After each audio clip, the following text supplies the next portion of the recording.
What's up? It's the Updated Weeb at sa video na ito ay tatalakayin natin ang One Punch Man Chapter 174. Mafe-feature sa chapter na ito ang unti-unting pagtanggap ni Amay Mask kay Saitama as a very strong entity or individual. May papakita natin sa chapter na ito kung paano na-resolba nitong si Amay Mask ang hindi niya gustong nangyayari sa idol industry. And finally, na-meet na nitong si Saitama ang tatlo pang hero na nagmula sa A-Class na gusto sana siyang i-bully. Kung nagugustuhan mo ang ating chapter reviews para sa One Punch Man ay siguraduhin mo nang nakalike, nakasubscribe at na-ring mo na ang bell button para palagi kang updated and notified tuwing magkakaroon tayo ng bagong latest chapter release reviews at para palagi kang nating updated sa recent timeline ng series. Huwag na nating patagalin pa at simulan na natin ang talakayan. Konting recap mula sa previous chapter na One Punch Man Chapter 173 ay naipakita na nga ang tunay na kaanyuan o ang tunay na pagkatao nitong si Metal Knight na si Dr. Bufoy. Ina-reveal na rin itong si Sitch kung ano ang tunay na nangyari sa kanilang nakaraan ni Blast at kung bakit bigla na lamang nawala si Blast sa aksyon. Then finally, matapos ikwento nitong si Demon Cyborg or Genos kung ano ang tunay na nangyari sa laban nitong si Garou at nitong si Saitama ay unti-unti nang para bang ina-accept or nare-realize ng mga S-Class heroes kung ano talaga ang lakas nitong si Kalbo. Now proceeding naman sa chapter at hand which is One Punch Man Chapter 174, makikita natin ang title ng chapter na ito na Beauty, which will be explained later on kung bakit Beauty ang title ng chapter, pero kung iisipin nyo and sa thumbnail pa lamang ay alam nyo na kung bakit ito ang title.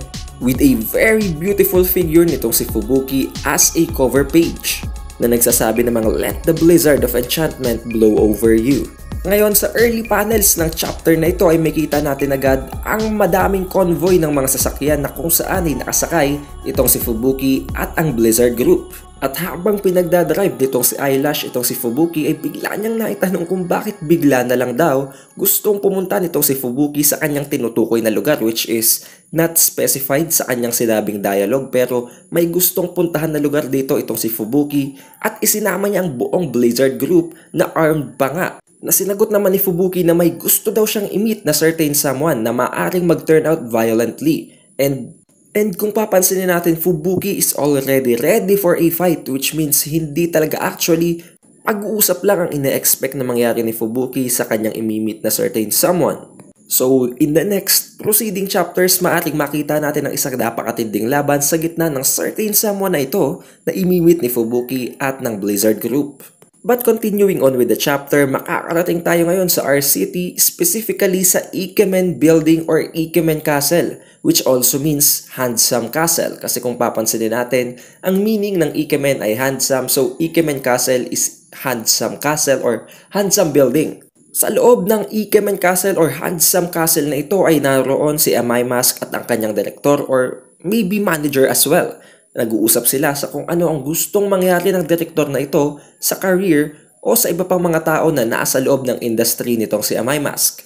Sinabi ng direktor nitong si Amay Mask na may group of idols pa siyang binubuo na talagang iginagaya niya maging sa mga footsteps nitong si Amay Mask dahil pinadaan din daw niya ang mga ito sa hero stage or sa route ng mga heroes to the point na maging ang mga taong ito ay pinag-take pa niya ng pro-hero examinations. Sinabi niya na sa pagmamas produce ng mga idol na katulad nitong si Amay Mask ay mas lalo pang dadagdag ang kanilang income na inakala niyang ikatutuwa nitong si Amay Mask. Dito ay makita na natin ang hero idol group na binuo ng director, same ng director nitong si Amay Mask na tinatawag niyang Bubbly Boys, na para bang ang gustong maging BTS ng direktor nila sa kanilang verse, na para bang minamas produce lamang ng direktor na ito para mas kumita ng mas maraming pera gamit lamang ang mga taong ito. Now nabanggit natin ang grupong ito ay isang hero idol group dahil nga may dalawang individual na nakapasa sa professional hero examinations out of those 7 members. Now although hindi lahat ng members ng Bubbly Boys ay nakapasa sa Heroes Examination, still they are planning to represent themselves as a hero idol group na nagse-center lamang sa dalawang Class C heroes na member nila. Since 2 of the members nga ay considered na as professional heroes, disregarding na ng rank since Class C lang naman ang rank na napasahan ng dalawang yon.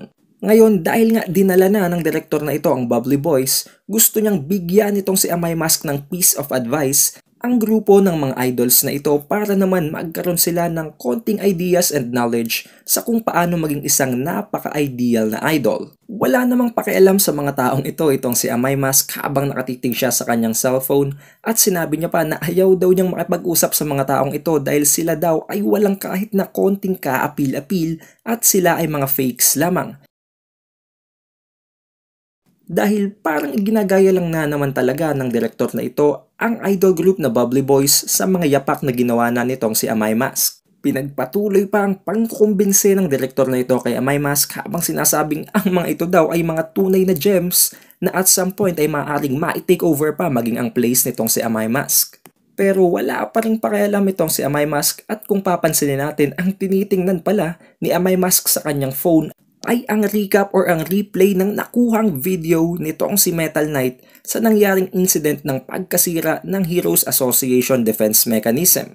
Makikita natin kitang-kita ni Amay Mask ang nangyaring paglalaban sa gitna ng mga robots at nitong si Saitama. Kaya ngayon ay maaring alam niya na kung ano ang tunay na nangyari na hindi ito actually isang malfunction lamang sa side ni Metal Knight na talagang sinira at winasak nitong si Saitama ang napakalalakas na robots na ito na nabanggit niyang kaya pang matalo maging ang lahat ng Class A heroes combined. We can also see from this very panel na nakita talaga at na-identify ng mismong cameras nitong si Metal Knight kung ano talaga ang identity ng kalbong ito na sumira sa kanyang mga robots. Makita natin sa panel na ito na ang Class A Rank 39 Hajimant ang sumira sa mga robots na ito. Ngayon, kung nalilito kayo, ang Hajimant ay ang spelling ng pangalan ni Saitama in Japanese.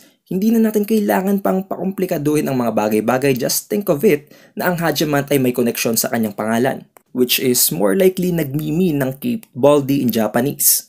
Dahil Cape Baldy naman talaga ang identity niya as a hero, kaya that's basically it. Habang nakikita ito ni Amay Mask ay kitang-kita natin ang pagkamangha sa kanyang muka. Dahil nga sa nabanggit na din ito ni Genos, hindi na siya actually masyadong na-shock. Dahil parang nire-review na lang niya at this point ang authenticity ng kinuwento ni Genos at maaring may nakita na rin siyang iba pang mga nagawa nitong si Saitama way back in the previous chapters.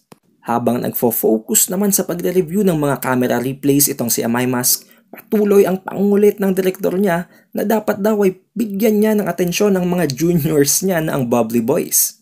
Na sinagot naman itong si Amay Mask na hindi daw naiintindihan ng direktor na ito kung anong advice niya. Dahil ang advice daw niya sa mga ito ay huwag silang makipag-usap sa kanya.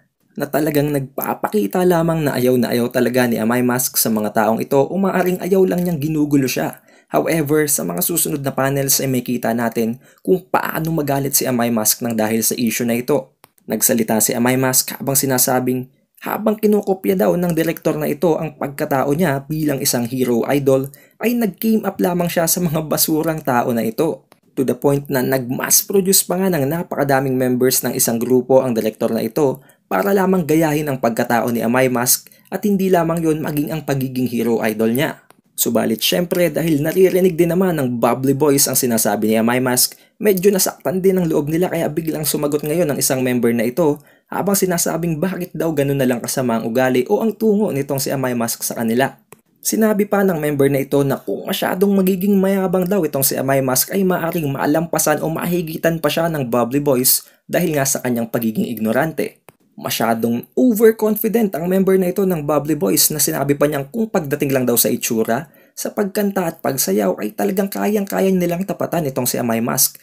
Not to mention, isa din sila sa mga heroes at kaya din daw nilang tapatan itong si Amay Mask pagdating sa raw power. Sinabi pa ng isa pang member nitong Bubbly Boys na maaring ito ang isa pang hero na nakapasa since dalawa nga ang pumasang heroes. Sinabi niya na no matter what, kahit daw S-class, A-class or C-class, kahit na anong diferensya ng kanilang rankings, pareho lang silang heroes. Kaya bakit daw hindi nila i-find out at tingnan kung sinong mas malakas? Habang minamak o parang inainis pa nga nila itong si Amay Mask na baka daw ayaw lumaban ni Amay Mask since baka madamage ang kanyang mukha sa kanilang paglalaban. Nagsalita din ang iba pang member ng Bubbly Boys habang sinasabing mayroon daw sinasabi ang direktor nila nang hindi nalalaman itong si Amay Mask. Sinabi niya na sabi daw ng direktor nila ay masyado daw nagfo-focus itong si Amay Mask bilang isang hero kaya parang napapabayaan niya na ang karir niya as an idol. At dahil dito nga ay parang nahihirapan ng i-handle si Amay Mask ng kanilang direktor. Kaya naisip naman ng Bubbly Boys na gagamitin lamang nila ang concept of herohood o parang gagawin lang nilang isang stepping stone ang pagiging isang hero para maakyat ang peak o ang pinakatuktok ng pagiging idol.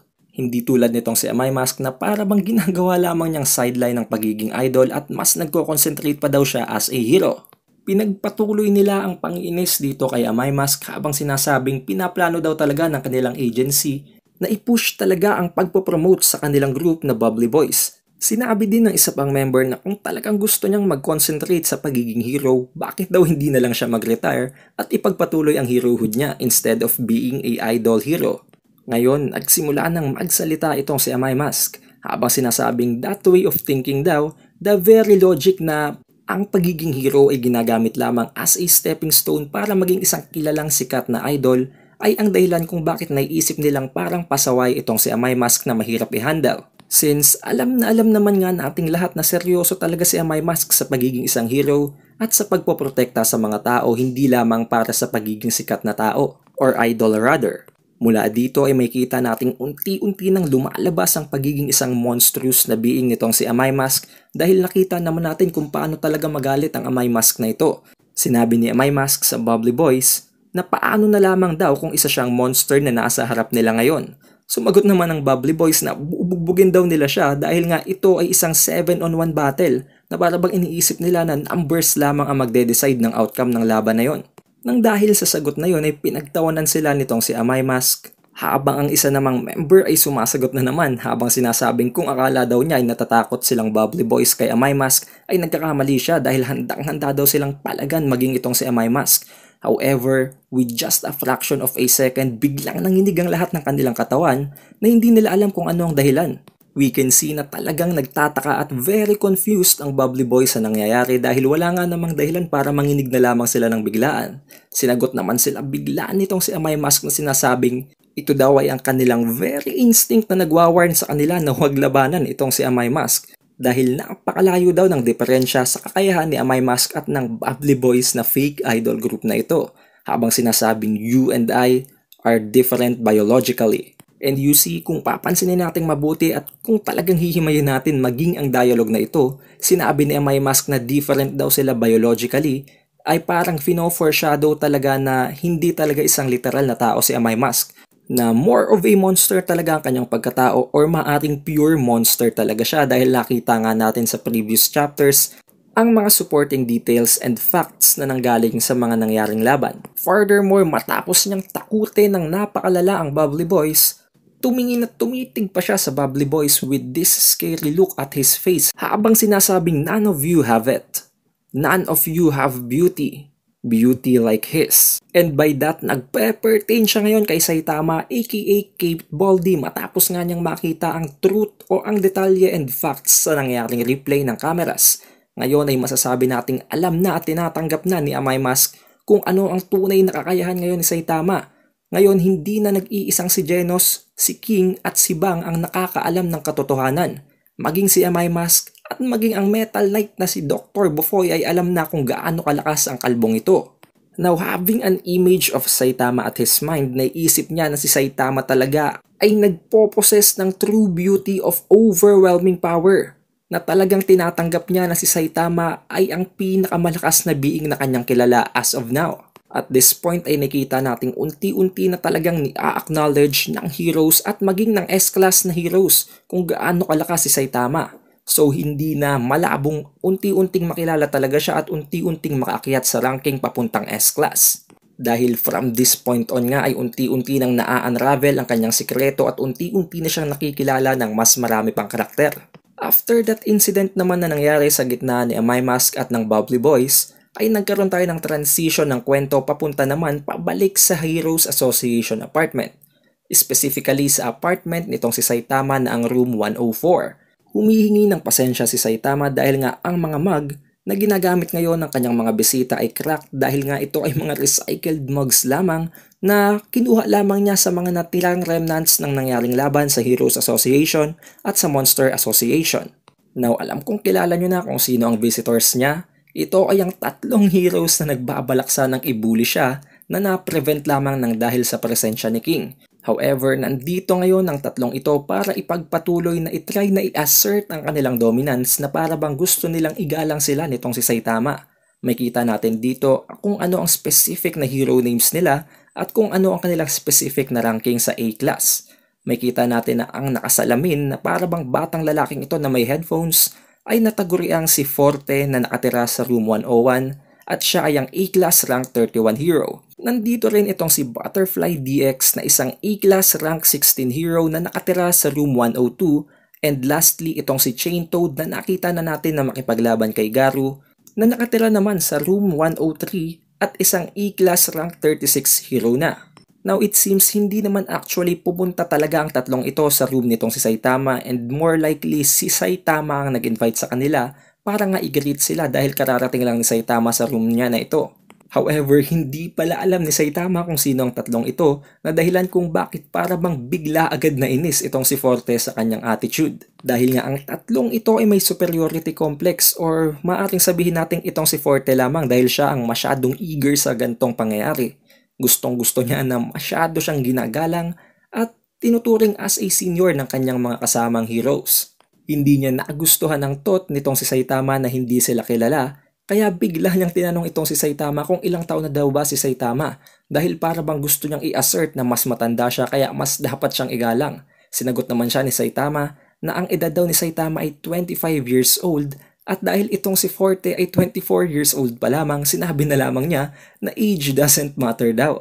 At sinabi niya na lamang na kung sino daw ang mas naunang lumipat sa Heroes apartment na ito ay ang dapat na ituring nilang senior. Nanirebata naman nitong si Saitama na naman na 2 weeks ago lamang daw nagsimulang magparenta o magpatira ng mga heroes sa Heroes Association apartment. So basically, 2 linggo lamang ang diferensya ng paglipat nila sa Heroes Association apartment and maximum na yun ha.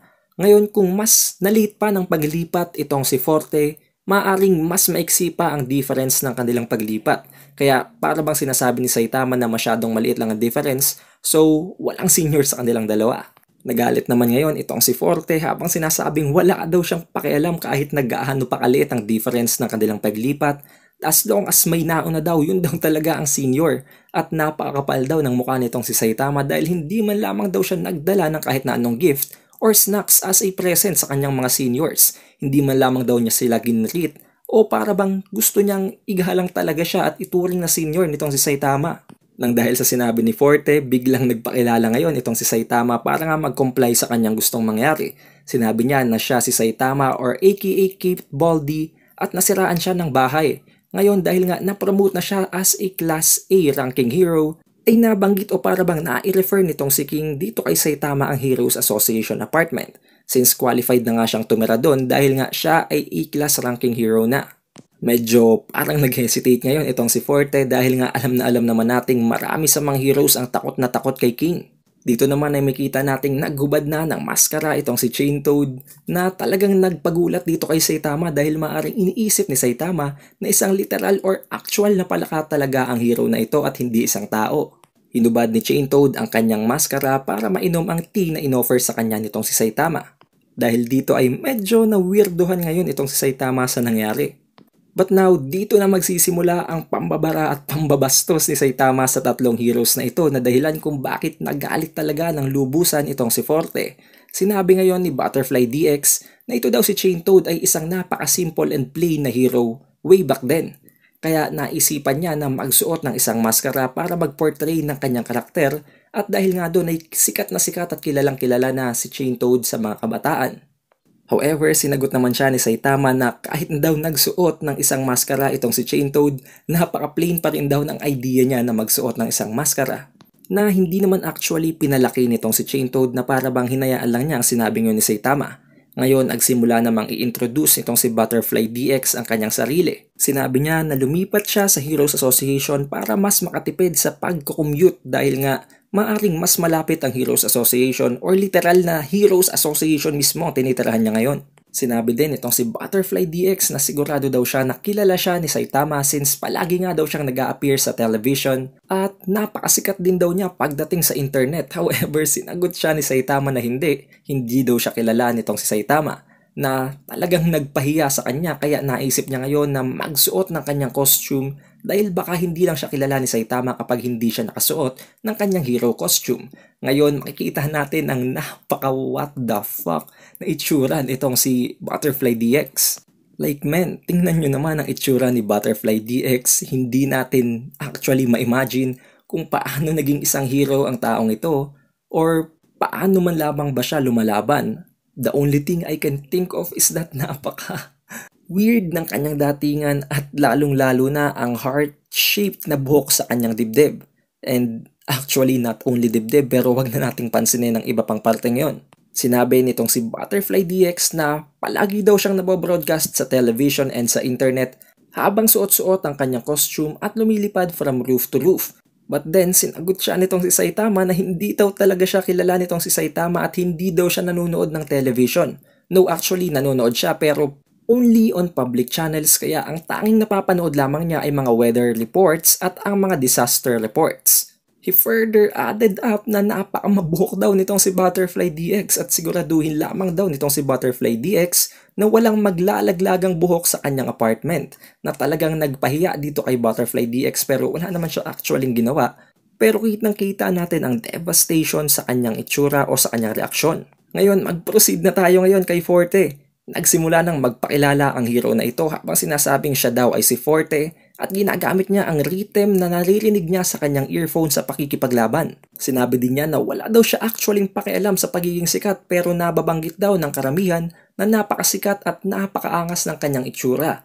There was also this one time daw na na-feature siya sa isang magazine. Pinagpatuloy pa ni Forte ang pagpapakilala niya, subalit unti-unti niyang nakikitang ang mukha nitong si Saitama ay para bang boring na boring at walang pakialam. Bigla ngayong nagsalita si Saitama na hindi daw ba naiisip nitong si Forte na parang walang kwenta ang ginagawa niyang pag-create ng rhythm every time na makikipaglaban siya? Nang dahil sa sinabi ni Saitama ay biglang nagkaroon ng napakahabang katahimikan sa gitna ng apat na ito. Subalit nag-aalit ng sobra itong si Forte habang sinasabi kay Saitama na you and me, Baldy, outside right now. I'll show you my true strength. At this point, sa sobrang galit ngayon ni Forte at sobrang inis sa pambabara at pangbababoy nitong si Saitama sa kanilang mga pagkatao, ay gustong-gusto niya ng labanan itong si Saitama without even knowing na kung papalagan siya ni Saitama ay siguradong one tap at patay na siya agad. Pero hindi naman actually lumalaban ng ganun si Saitama sa mga normal na human. But then, dito na nagtatapos ang chapter 174 ng One Punch Man, with Forte entering a rage mode na para bang gusto niya nang makipag-duel dito kay Saitama nang dahil sa sobrang inis niya. Hindi ko lang alam kung nagbabasa kayo ng webcomic, pero kung nagbabasa kayo ay maaring alam nyo na kung ano ang mangyayari sa susunod na chapter sa napaka-unpredictable na outcome ng magiging laban sa gitna nitong si Forte at ni Saitama. And don't forget, sa next chapter ay maaring makita na natin ang matinding laban na mangyayari sa gitna ng Blizzard Group at ng taong tinutukoy ni Fubuki. Nakita din natin sa chapter na ito na unti-unti talagang nakikilala si Saitama as a very strong entity or individual to the point na maging itong si Amai Mask ay kinoconsider na din siyang isang napakalakas na tao. So it's not very surprising kung mas madaming karakter pa ang mas makakilala ngayon kay Saitama or kung makapasok man si Saitama sa S-Class ranking at some point. Though hindi natin actually alam kung gaano katagal yon magte-take para makapasok siya sa ranking na yon, but surely papasok at papasok siya sa ranking na yon tulad ng kung paano niya na-climb up ang ranking mula C, B papuntang A as of now. Ngayon, kung nagugustuhan mo ang ating chapter review para sa One Punch Man, ay siguraduhin mo nang nakalike, nakasubscribe at na-ring mo na ang bell button para palagi kang updated and notified tuwing magkakaroon tayo ng bagong chapter release reviews para sa series na to. At para palagi ka na ding updated sa recent timeline ng One Punch Man. I hope you guys had a great time watching this video. Muli, ito si Updated Weeb. I'll see you on the next one.